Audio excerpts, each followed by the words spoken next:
ਕਰਤਾਰ ਸਿੰਘ ਦੁੱਗਲ ਦੀ ਕਹਾਣੀ ਹੈ ਸ਼ਾਮ ਸੁੰਦਰ।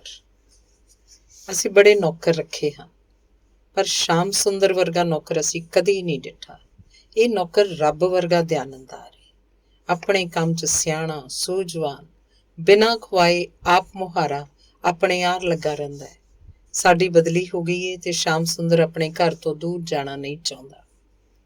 ਸ਼ਾਮ ਸੁੰਦਰ ਵਰਗਾ ਆਪਣੇ ਕੰਮ 'ਚ ਤਾਕ ਤੇ ਸਿਆਣਾ ਨੌਕਰ ਕਦੀ ਕਿਸਮਤ ਨਾਲ ਹੀ ਮਿਲਦਾ ਹੈ। ਸਾਡੇ ਕੋਲ ਤੇ ਘਰ ਦੇ ਬੰਦਿਆਂ ਵਾਂਗ ਰਿਹਾ ਹੈ। ਆਪ ਹੀ ਕੱਢਦਾ, ਆਪ ਹੀ ਪਾਉਂਦਾ ਤੇ ਮਜਾਲ ਹੈ ਕਦੀ ਤਿਲ ਭਰ ਕੋਈ ਚੀਜ਼ ਹੇਠ ਉੱਤੇ ਹੋਈ ਹੋਵੇ। ਵੱਡਾ ਗੁਣ ਸ਼ਾਮ ਸੁੰਦਰ ਦਾ ਇਹ ਵੀ ਕਿ ਹਸਮੁਖ ਰੱਜ ਕੇ ਹੈ।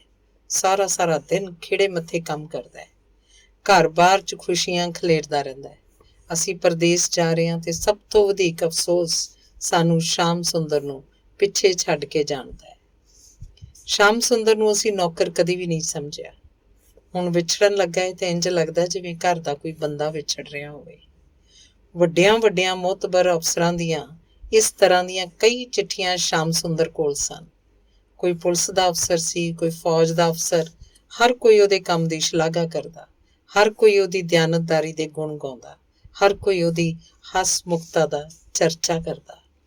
ਤੇ ਬਾਊ ਰਾਮ ਪਿਆਰੇ ਤੇ ਉਹਦੀ ਪਤਨੀ ਖੁਸ਼ ਸਨ। ਇਹੋ ਜਿਹਾ ਨੌਕਰ ਉਹਨਾਂ ਨੂੰ ਮਿਲ ਗਿਆ।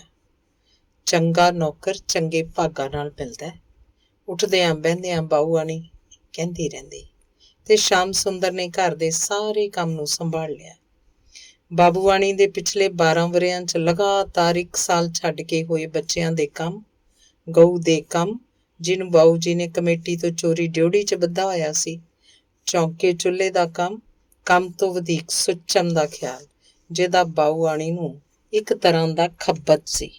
ਆਂਢੀਆਂ ਗੁਆਂਢੀਆਂ ਦੀਆਂ ਵਗਾਰਾਂ ਤੇ ਹੋਰ ਕਿੰਨਾ ਕੁਝ। ਸ਼ਾਮ ਸੁੰਦਰ ਸਵੇਰੇ ਹਨੇਰਾ ਪਏ ਉੱਠਦਾ ਤੇ ਰਾਤ ਸਭ ਨੂੰ ਸੁਆ ਕੇ ਸੌਂਦਾ। ਤੇ ਬਾਊ ਰਾਮ ਪਿਆਰੇ ਵਿੱਚ ਦਾ ਸੁਪਰਿੰਟੈਂਡੈਂਟ ਸੋਚਦਾ, ਕੀ ਹੋਇਆ ਜੇ ਸ਼ਾਮ ਸੁੰਦਰ ਦੀ ਤਨਖਾਹ 5 ਰੁਪਏ ਵੱਧ ਸੀ? ਕੰਮ ਵੀ ਤਾਂ ਕਿੰਨਾ ਉਹ ਕਰਦਾ ਸੀ।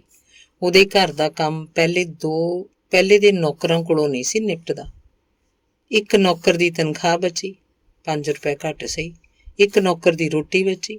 ਬਾਊ ਆਣੀ ਕੁਝ ਇਸ ਤਰ੍ਹਾਂ ਸੋਚਦੀ, ਅੱਜ ਕੱਲ੍ਹ ਮਹਿੰਗਾਈ ਦੇ ਦਿਨਾਂ 'ਚ ਤਨਖਾਹ ਤੋਂ ਵਧੇਕ ਤੇ ਕਿਤੇ ਨੌਕਰ ਦੀ ਰੋਟੀ ਤੇ ਖਰਚ ਹੁੰਦਾ ਤੇ ਖਸਮਾਂ ਖਾਣੇ ਖਾਂਦੇ ਵੀ ਕਿੰਨਾ ਨੇ। ਸਵੇਰੇ ਸਰਗੀ ਵੇਲੇ ਉੱਠਦਾ, ਸ਼ਾਮ ਸੁੰਦਰ ਅੰਗੀਠੀ ਪਕਾਉਂਦਾ।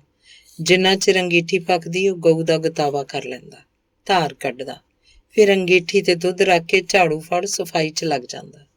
ਇੱਕ ਅੱਖ ਚੁੱਲ੍ਹੇ ਤੇ ਇੱਕ ਅੱਖ ਝਾੜੂ ਵਿੱਚ। ਇਸ ਤੋਂ ਪੇਸ਼ਤਰ ਕਿ ਘਰ ਵਾਲਾ ਕੋਈ ਜਾਗਦਾ, ਉਹ ਇਸ ਤਰ੍ਹਾਂ ਦੇ ਕਈ ਹੋਰ ਕੰਮ ਨਿਪਟਾ ਲੈਂਦਾ। ਫਿਰ ਚਾਹ ਪਾਣੀ, ਦੁੱਧ ਦਹੀਂ, ਰੋਟੀ ਟੁੱਕਰ, ਬੱਚਿਆਂ ਨੂੰ ਤਿਆਰ ਕਰਨਾ, ਬਾਊ ਜੀ ਦੀ ਸਾਈਕਲ ਦੀ ਝਾੜ ਪੂੰਝ, ਬਾਊ ਆਣੀ ਦੀ ਪੂਜਾ ਲਈ ਗੁਆਂਢ ਦੇ ਬਗੀਚੇ 'ਚੋਂ ਫੁੱਲ ਤੋੜ ਕੇ ਲਿਆਉਣੇ, ਹਰ ਰੋਜ਼ ਬਗੀਚੇ ਦੇ ਮਾਲੀ ਦਾ ਖਫਾ ਹੋਣਾ, ਹਰ ਰੋਜ਼ ਸ਼ਾਮ ਸੁੰਦਰ ਦਾ ਉਹਦੇ ਗੋਡੇ ਹੱਥ ਲਾਣਾ, ਉਹਦੀ ਠੋਡੀ ਛੂਹ ਕੇ ਉਹਦੀ ਉਦਾਰਤਾ ਨੂੰ ਉਕਸਾਉਣਾ। ਇੰਝ ਦੁਪਹਿਰ ਹੋ ਜਾਂਦੀ। ਦੁਪਹਿਰ ਤੋਂ ਬਾਅਦ ਆਵਾ ਬਰਤਨਾਂ ਦਾ ਮਾਂਜਣ ਲਈ ਹੁੰਦਾ। ਬਰਤਨ ਸਾਫ਼ ਕਰਕੇ ਹਟਦਾ ਤਾਂ ਇੰਨੇ 'ਚ ਬੱਚੇ ਸਕੂਲੋਂ ਮੁੜ ਆਉਂਦੇ। ਫਿਰ ਬਰਤਨ ਝੂਠੇ ਹੋਣੇ ਸ਼ੁਰੂ ਹੋ ਜਾਂਦੇ। ਫਿਰ ਸ਼ਾਮ ਲਈ ਰਿੱਝਣਾ ਸ਼ੁਰੂ ਹੋ ਜਾਂਦਾ, ਪੱਕਣਾ ਸ਼ੁਰੂ ਹੋ ਜਾਂਦਾ। ਫਿਰ ਥਾਲ ਪਰੋਸੇ ਜਾਂਦੇ, ਫਿਰ ਦਾਲ ਦਾ ਸਭ ਨੂੰ ਪੂਰਾ ਕਰਨਾ, ਫਿਰ ਸਬਜ਼ੀ ਦਾ ਹੱਥ ਰੋਕ ਕੇ ਵੰਡਣਾ, ਫਿਰ ਕੁੜੀਆਂ ਤੋਂ ਚੋਰੀ ਮੁੰਡਿਆਂ ਨੂੰ ਮੱਖਣ ਖਵਾਉਣਾ, ਬੀਬੀ ਲਈ ਮਲਾਈ ਬਚਾ ਕੇ ਰੱਖਣੀ। ਤੇ ਇੰਝ ਤਰਕਾਲਾਂ ਪੈ ਜਾਂਦੀਆਂ ਤੇ ਭਾਂਡੇ ਮਾਂਜਦਾ, ਚੌਂਕਾ ਧੋਂਦਾ, ਚੁੱਲ੍ਹਿਆਂ ਨੂੰ ਲੇਪਣ ਕਰਦਾ। ਸ਼ਾਮ ਸੁੰਦਰ ਢੇਰ ਰਾਤ ਗਏ ਵਿਹਲਾ ਹੁੰਦਾ। ਥੱਕਿਆ ਟੁੱਟਿਆ ਜਾ ਕੇ ਮੰਜੀ ਤੇ ਪੈਂਦਾ, ਲੇਟਦਿਆਂ ਸਾਰ ਸੁਸਰੀ ਵਾਂਗ ਸੌਂ ਜਾਂਦਾ। ਸ਼ਾਮ ਸੁੰਦਰ ਜਦੋਂ ਕਦੀ ਵੀ ਬਾਬੂ ਆਣੀ ਨੌਕਰ ਨੂੰ ਸੱਦਦੀ, ਉਹਦੀ ਆਵਾਜ਼ 'ਚ ਇੱਕ ਤਰ੍ਹਾਂ ਦਾ ਸਤਿਕਾਰ ਹੁੰਦਾ ਜਿਹੜਾ ਇੱਕ ਸੰਤੁਸ਼ਟ ਮਾਲਕ ਆਪਣੇ ਅਹਿਲਕਾਰ ਨੂੰ ਦਿੰਦਾ। ਤੇ ਬੈਠਦਿਆਂ ਉੱਠਦਿਆਂ ਉਹ ਕਹਿੰਦੀ ਰਹਿੰਦੀ, ਸ਼ਾਮ ਸੁੰਦਰ ਜਿਹਾ ਸੋਹਣਾ ਨਾ ਏ, ਕਿੱਡਾ ਸੋਹਣਾ ਨਾ ਏ। ਜਿੰਨੀ ਵਾਰ ਨੌਕਰ ਨੂੰ ਬੁਲਾਓ ਓਨੀ ਵਾਰ ਭਗਵਾਨ ਦਾ ਨਾਮ ਮੂੰਹ ਤੋਂ ਨਿਕਲਦਾ ਹੈ। ਤੇ ਉਹ ਹਰ ਨਿੱਕੀ ਨਿੱਕੀ ਗੱਲ ਤੇ ਹਰ ਨਿੱਕੇ ਨਿੱਕੇ ਕੰਮ ਲਈ ਨੌਕਰ ਨੂੰ ਆਵਾਜ਼ਾਂ ਦਿੰਦੀ ਰਹਿੰਦੀ। ਪਰ ਸ਼ਾਮ ਸੁੰਦਰ ਕਦੀ ਨਾ ਅੱਕਦਾ, ਕਦੀ ਨਾ ਖਿਝਦਾ। ਖਿੜੇ ਮੱਥੇ ਕੁੱਲ ਚਾਹਤਾਂ ਉਹਦੀਆਂ ਪੂਰੀਆਂ ਕਰਦਾ ਰਹਿੰਦਾ। ਸ਼ਾਮ ਸੁੰਦਰ ਦੇ ਮਾਲਕ ਉਸ 'ਤੇ ਖੁਸ਼ ਸਨ। ਸ਼ਾਮ ਸੁੰਦਰ ਦੇ ਮਾਲਕਾਂ ਦੇ ਗੁਆਂਢੀ ਉਸ 'ਤੇ ਖੁਸ਼ ਸਨ। ਸ਼ਾਮ ਸੁੰਦਰ ਦੇ ਮਾਲਕਾਂ ਦੇ ਮਹਿਮਾਨ ਉਸ ਤੇ ਖੁਸ਼। ਪਰ ਇੱਕ ਗੱਲ ਸ਼ਾਮ ਸੁੰਦਰ ਨੂੰ ਕੁਝ ਚਿਰ ਤੋਂ ਅਜੀਬ ਲੱਗਦੀ ਸੀ ਤੇ ਕਦੀ-ਕਦੀ ਜਦੋਂ ਉਹਨੂੰ ਉਹਦਾ ਖਿਆਲ ਆਉਂਦਾ, ਉਹਦੇ ਮੂੰਹ ਦਾ ਸਵਾਦ ਕੁਝ ਫਿੱਕਾ ਹੋ ਜਾਂਦਾ।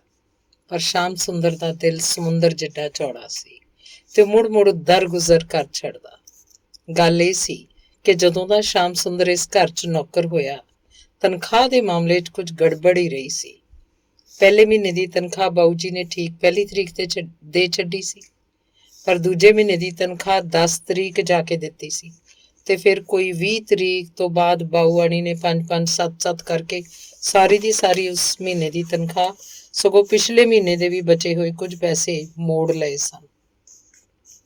ਸ਼ਾਮ ਸੁੰਦਰ ਖਿਆਲ ਕਰਦਾ, ਕੋਈ ਗੱਲ ਨਹੀਂ, ਅੰਦਰ ਪਏ ਪੈਸੇ ਉਹਦਾ ਵੀ ਕੀ ਸਵਾਰਦੇ ਸਨ।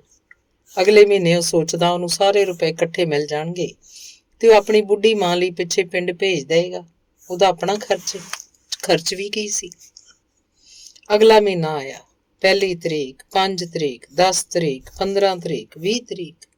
ਸ਼ਾਮ ਸੁੰਦਰ ਬਾਊ ਦੇ ਮੂੰਹ ਵੱਲ ਵੇਖਦਾ ਰਿਹਾ, ਬਾਬੂ ਆਣੀ ਦੇ ਮੂੰਹ ਵੱਲ ਵੇਖਦਾ ਰਿਹਾ ਤੇ ਮਹੀਨਾ ਗੁਜ਼ਰ ਗਿਆ। ਸ਼ਾਮ ਸੁੰਦਰ ਦਿਲ ਲਾ ਕੇ ਕੰਮ ਕਰਦਾ, ਜਾਨ ਮਾਰ ਕੇ ਕੰਮ ਕਰਦਾ, ਫੂਹੀ ਕਰਕੇ ਘਰ ਦੀ ਬੱਚਤ ਕਰਦਾ ਰਹਿੰਦਾ। ਪੈਸੇ ਦਾ ਆਪਣੇ ਮਾਲਕਾਂ ਦਾ ਸਰਫਾ ਕਰਦਾ। ਆਂਢੀ ਗੁਆਂਢੀ, ਅੱਲੇ ਮਹੱਲੇ ਵਾਲੇ, ਬਾਜ਼ਾਰ ਦੇ ਹਟਵਾਣੀਏ, ਜਿੱਥੋਂ ਚੀਜ਼ ਵਸਤ ਖਰੀਦ ਕੇ ਲਿਆਉਂਦਾ, ਸਾਰੇ ਸ਼ਾਮ ਸੁੰਦਰ ਦੀ ਵਫਾਦਾਰੀ, ਆਪਣੇ ਮਾਲਕ ਲਈ ਦਰਦ ਦੀ ਸ਼ਲਾਘਾ ਕਰਦੇ ਨਾ ਥੱਕਦੇ। ਤੇ ਬਾਊ ਆਣੀ ਨੇ ਸਾਰਾ ਘਰ ਨੌਕਰ ਦੇ ਹਵਾਲੇ ਕੀਤਾ ਹੋਇਆ ਸੀ। ਜੋ ਮਰਜ਼ੀ ਕੱਢੇ, ਜੋ ਮਰਜ਼ੀ ਪਾਏ, ਨਾ ਕਿਸੇ ਚੀਜ਼ ਨੂੰ ਉਹਨੇ ਤਾਲਾ ਲਾਇਆ ਸੀ, ਨਾ ਕਿਸੇ ਚੀਜ਼ ਨੂੰ ਆਪਣੇ ਕਬਜ਼ੇ 'ਚ ਰੱਖਿਆ ਸੀ। ਹੋਰ ਉਹਦੇ ਗਹਿਣਿਆਂ ਵਾਲੇ ਟਰੰਕ ਦੀ ਚਾਬੀ ਵੀ ਉਸੇ ਗੁੱਛੇ 'ਚ ਰਹਿੰਦੀ, ਜਿਹੜਾ ਗੁੱਛਾ ਦਿਨ ਦਾ ਅਧਿਕ ਹਿੱਸਾ ਸ਼ਾਮ ਸੁੰਦਰ ਦੇ ਕੋਲ ਹੁੰਦਾ ਸੀ। ਕਈ ਵਾਰੀ ਬਾਊ ਆਣੀ ਗੁਸਲਖਾਨੇ 'ਚ ਆਪਣੀ ਮੁੰਦਰੀ ਭੁੱਲ ਆਉਂਦੀ ਸੀ।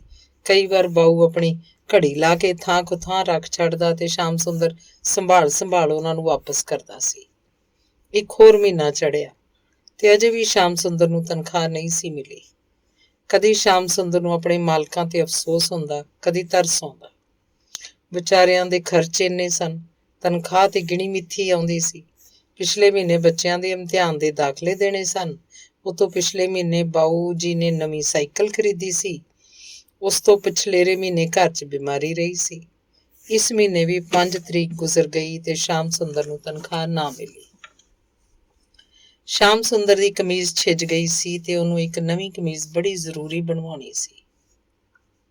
ਇੱਕ ਹੋਰ ਧੋ ਪਿਆ ਤੇ ਕਮੀਜ਼ ਦੇ ਲੰਗੰਦਰੇ ਲੈ ਜਾਣੇ ਸਨ ਤੇ ਕਮੀਜ਼ ਉਹਨੂੰ ਕੱਲ ਦੀ ਮੈਲੀ ਲੱਗ ਰਹੀ ਸੀ।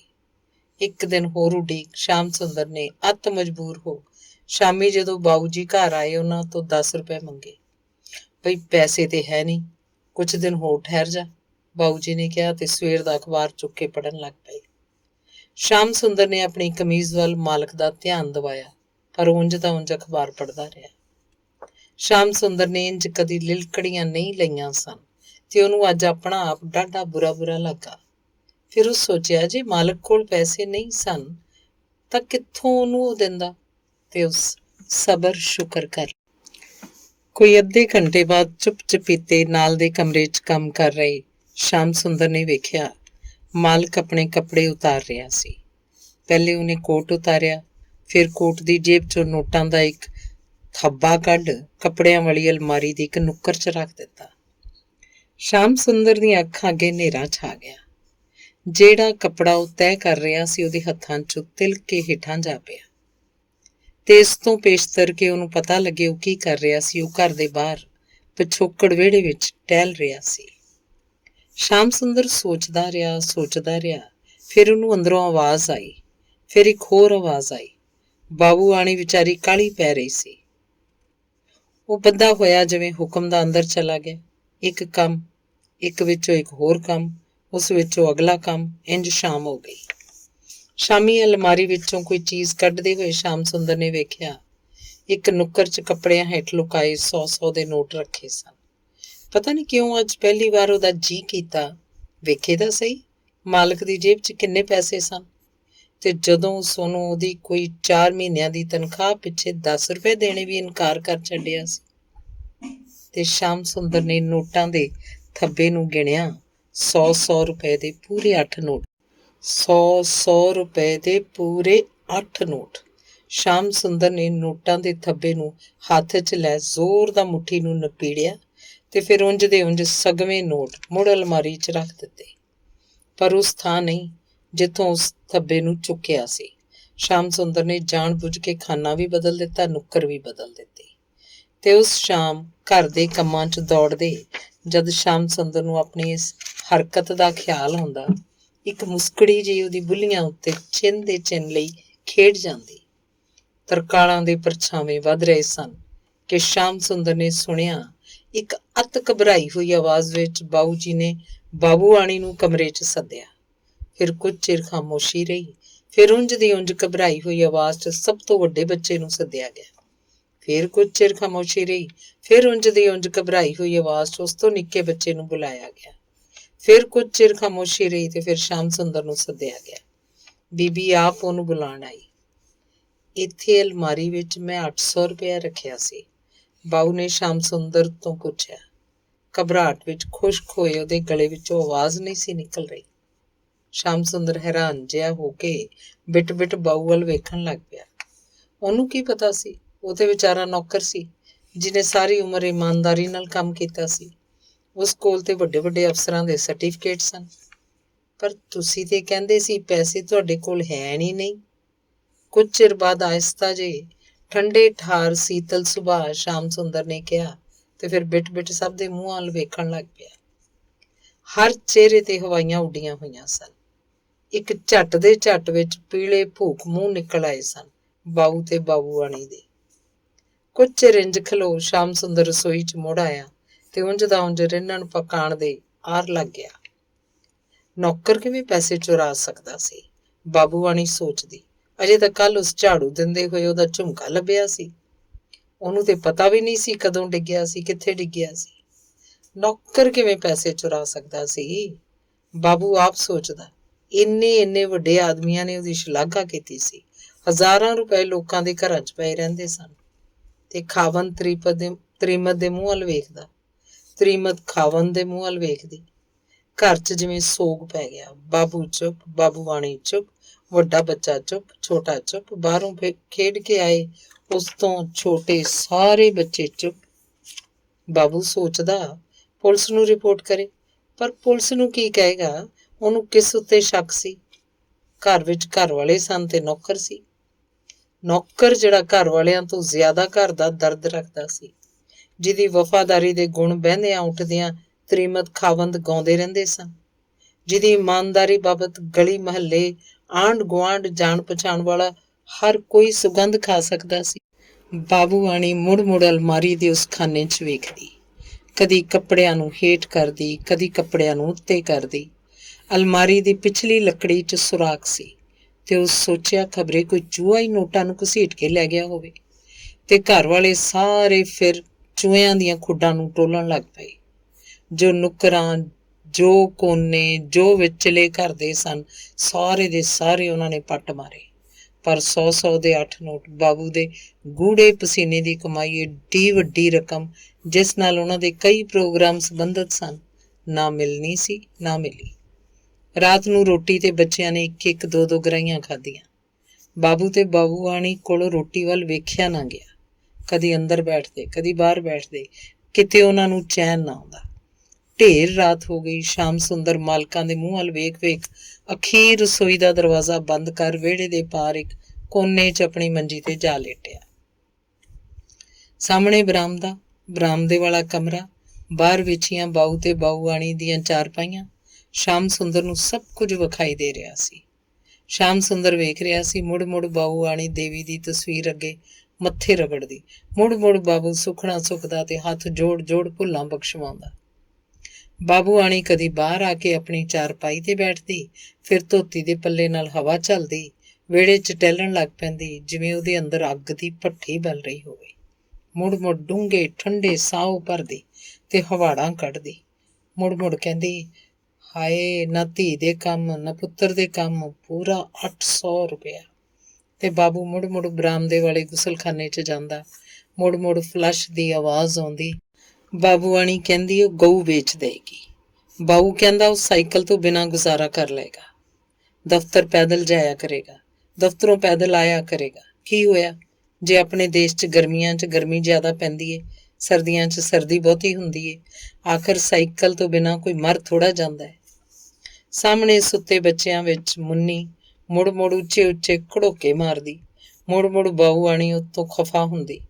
ਇੱਕ ਵਾਰ ਤੇ ਉਹਨੂੰ ਜਾ ਕੇ ਉਹ ਝੰਜੋੜ ਵੀ ਆਈ ਸੀ ਤੇ ਬਾਊ ਆਪਣੀ ਤਰੀਮਤ ਨੂੰ ਵੱਢਣ ਨੂੰ ਪੈਂਦਾ, ਗੱਲ ਗੱਲ ਤੇ ਪਿਆ ਖਿੱਚਦਾ। ਕਮਜ਼ੋਰੀ ਵਿੱਚ ਉਹਦੀ ਆਵਾਜ਼ ਮਰੀਅਲ ਜੀ ਹੁੰਦੀ ਜਾ ਰਹੀ ਸੀ। ਸ਼ਹਿਰ ਦੇ ਘੜਿਆਲ ਨੇ 1 ਵਜਾਇਆ, 2 ਵਜਾਏ। ਬਾਊ ਤੇ ਬਾਊ ਆਣੀ ਅਜੇ ਵੀ ਜਾਗ ਰਹੇ ਸਨ। ਬਾਊ ਕਦੀ ਕੁਰਸੀ ਤੇ ਬੈਠਦਾ, ਕਦੀ ਬਰਾਮਦੇ ਦੀਆਂ ਪੌੜੀਆਂ ਤੇ ਬੈਠਦਾ, ਕਦੀ ਮੰਜੀ ਤੇ ਬਾਹਰ ਆ ਬੈਠਦਾ, ਕਦੀ ਫੇਰ ਟਹਿਲਣ ਲੱਗਦਾ। ਬਾਬੂ ਆਪਣੇ ਖਾਵੰਦ ਨੂੰ ਕਹਿੰਦੀ ਉਹ ਸੌਂਦਾ ਕਿਉਂ ਨਹੀਂ ਸੀ। ਬਾਬੂ ਆਪਣੀ ਤਰੀਮਤ ਨੂੰ ਕਹਿੰਦਾ ਉਹ ਕਿਉਂ ਨਹੀਂ ਲੇਟਦੀ ਸੀ। ਫਿਰ ਕਿਤੇ ਬਿਮਾਰ ਹੋਈ ਤਾਂ ਡਾਕਟਰਾਂ ਦੇ ਉਹਨੂੰ ਦੌੜਨਾ ਪਏਗਾ। ਬਾਬੂ ਆਣੀ ਕਹਿੰਦੀ ਜ਼ਰੂਰ ਕਿਸੇ ਚੂਹੇ ਦੀ ਕਰਤੂਤ ਏ, ਇਸ ਤੋਂ ਤੇ ਚੰਗਾ ਸੀ ਕੋਈ ਚੁਰਾ ਹੀ ਲੈਂਦਾ। ਬਾਬੂ ਕਹਿੰਦਾ ਕਿਸੇ ਗਰੀਬ ਦੇ ਕੰਮ ਤੇ ਆਉਂਦੇ ਪੈਸੇ। ਹਾਏ ਕਾਹਨੂੰ ਕੋਈ ਖਸਮਾਂ ਖਾਣਾ ਚੁਰਾਉਂਦਾ। ਬਾਬੂ ਆਣੀ ਅੱਗੋਂ ਕੜਕ ਕੇ ਪੈਂਦੀ, ਕੋਈ ਹਰਾਮ ਦੀ ਸਾਡੀ ਕਮਾਈ ਸੀ। ਤੇ ਫਿਰ ਬਾਬੂ ਤੇ ਬਾਬੂ ਆਣੀ ਬਹਿਸ ਪੈਂਦੇ, ਪਰ ਤੁਸੀਂ ਅਲਮਾਰੀ 'ਚ ਏਡੀ ਵੱਡੀ ਰਕਮ ਰੱਖੀ ਕਿਉਂ। ਬਾਬੂ ਆਣੀ ਕਹਿੰਦੀ ਯਾਦ ਤੇ ਕਰੋ, ਸ਼ਾਇਦ ਕਿਤੇ ਹੋਰ ਥਾਂ ਹੀ ਤੁਸੀਂ ਰੱਖ ਦਿੱਤੇ ਹੋਣ। ਬਾਬੂ ਆਣੀ ਫੇਰ ਕਹਿੰਦੀ ਹਮੇਸ਼ਾ ਕੋਟ ਲਾ ਕੇ ਤੁਸੀਂ ਮੈਨੂੰ ਫੜਾਉਂਦੇ ਹੋ, ਅੱਜ ਕੀ ਮੁਸੀਬਤ ਆ ਗਈ ਸੀ।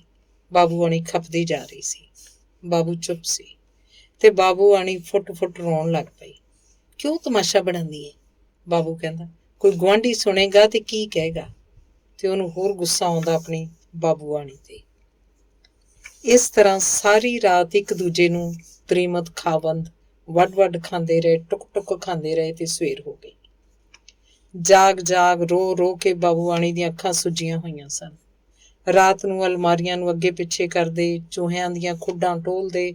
ਬਾਬੂ ਦੀ ਕਮੀਜ਼ ਦਾ ਗਲਵਾਨ ਫਟ ਗਿਆ ਸੀ ਤੇ ਸਾਰੀ ਰਾਤ ਬਾਬੂ ਨੇ ਉਹੀ ਕਮੀਜ਼ ਪਾਈ ਰੱਖੀ ਸੀ। ਸਵੇਰ ਨੂੰ ਵੀ ਉਹੀ ਕਮੀਜ਼ ਉਸ ਪਾਈ ਹੋਈ ਸੀ। ਫਿਕਰਾਂ 'ਚ ਡੁੱਬੇ ਨੇ। ਉਹਨੂੰ ਨਹਾਉਣ ਦੀ ਚਿੰਤਾ ਸੀ, ਨਾ ਕੱਪੜੇ ਬਦਲਣ ਦਾ ਹੀ ਖਿਆਲ ਆ ਰਿਹਾ ਸੀ। ਸ਼ਾਮ ਸੁੰਦਰ ਨੇ ਬਾਬੂ ਦੀ ਕਮੀਜ਼ ਦਾ ਫਟਾ ਹੋਇਆ ਗਲਵਾਨ ਵੇਖਿਆ, ਫਿਰ ਆਪਣੀ ਕਮੀਜ਼ ਦਾ ਛਿਜਿਆ ਹੋਇਆ ਗਲਵਾਨ ਵੇਖਿਆ। ਸਰਗੀ ਵੇਲੇ ਦਾ ਹਰ ਰੋਜ਼ ਵਾਂਗ ਉਹ ਘਰ ਦੇ ਕੰਮ 'ਚ ਰੁੱਝਿਆ ਹੋਇਆ ਸੀ।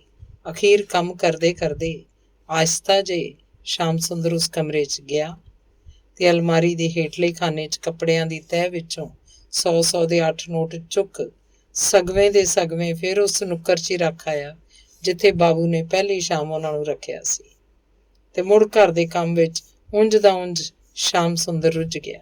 ਕਿਤੇ ਸਫਾਈਆਂ ਪਿਆ ਕਰਦਾ, ਕਿਤੇ ਭਾਂਡੇ ਪਿਆ ਇਕੱਠੇ ਕਰਦਾ, ਕਿਤੇ ਘੜਿਆਂ 'ਚ ਪਾਣੀ ਭਰ ਕੇ ਰੱਖਦਾ, ਬੱਚਿਆਂ ਨੂੰ ਸੱਦ ਸੱਦ ਕੇ ਦੁੱਧ ਪਿਆ ਪਿਲਾਉਂਦਾ।